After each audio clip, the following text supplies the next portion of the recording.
No discussion of network services would be complete without talking about the Inetd service. Inetd is usually found on Unix implementations such as BSD, Solaris, and so forth, but you also might see the Inetd service in Linux, and it does the same thing and is used the same way. For the purpose of our discussion, we'll be talking about Inetd, but understand that Inetd is basically the same thing. Now, Inetd is known as the super server, and the reason it's known throughout the Unix and Linux community as the super server is that it's responsible for managing multiple services, network services, and it controls access to them. It determines who, as in what user and what host, are allowed to access which service from the network. And it can control access to these services by host name, by username, by IP address, and so forth. And it uses a concept called TCP wrappers to secure these services. Now, we'll go into more depth about TCP wrappers later on in the course when we cover network security, but understand that TCP wrappers is part of Inetd.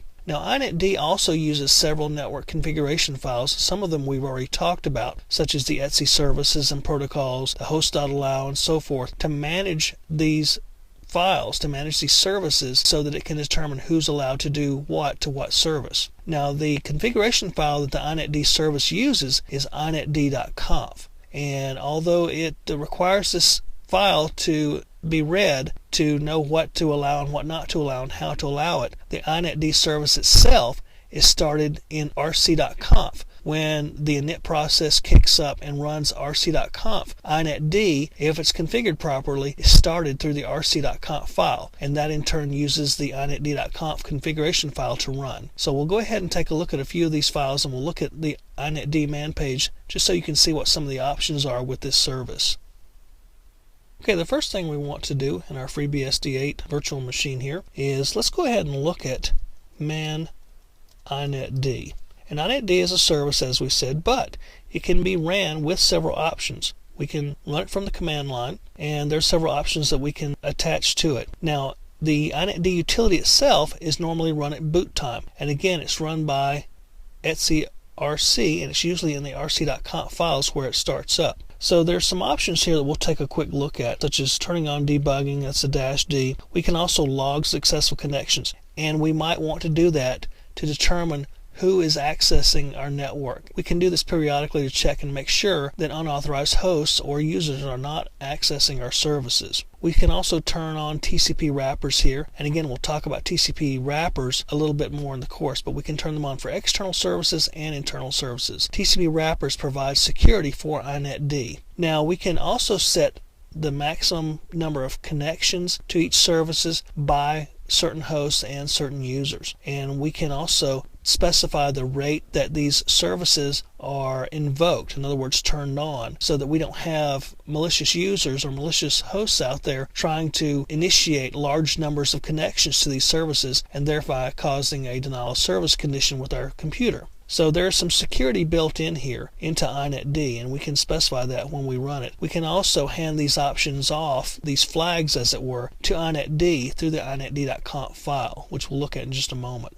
So these are some of the options out there, and there's several of them out there, and you probably need to get very familiar with some of them before you start messing around with your Inetd and inetd.conf. Let's go ahead and take a look at inetd.conf now. As I said, this is the primary configuration file for Inetd. Now here you've got a lot of stuff commented out. Basically how this works is you uncomment the things you want to run, and you've got some basics already in here, but you can add protocols to this, but they must be located in etc services in order to be used. So if you have a strange or unusual protocol or a non-conventional protocol, you need to add it to etc services and possibly etc protocols as well.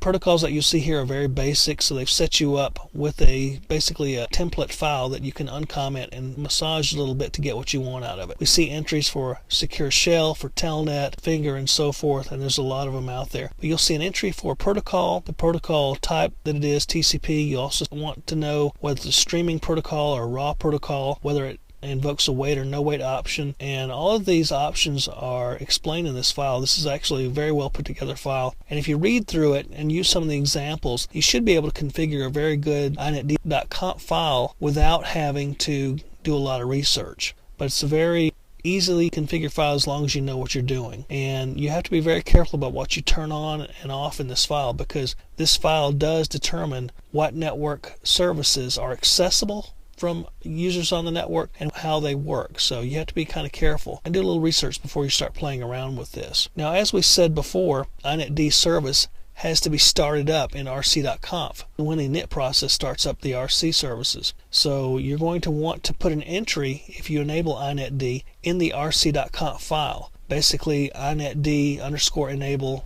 equals yes and rc.conf, and that's actually very easy to do. You can do that manually, or as we're going to see in our next session, how we can install services such as Inetd through sysinstall. So we've basically given you a down and dirty on Inetd and inetd.conf.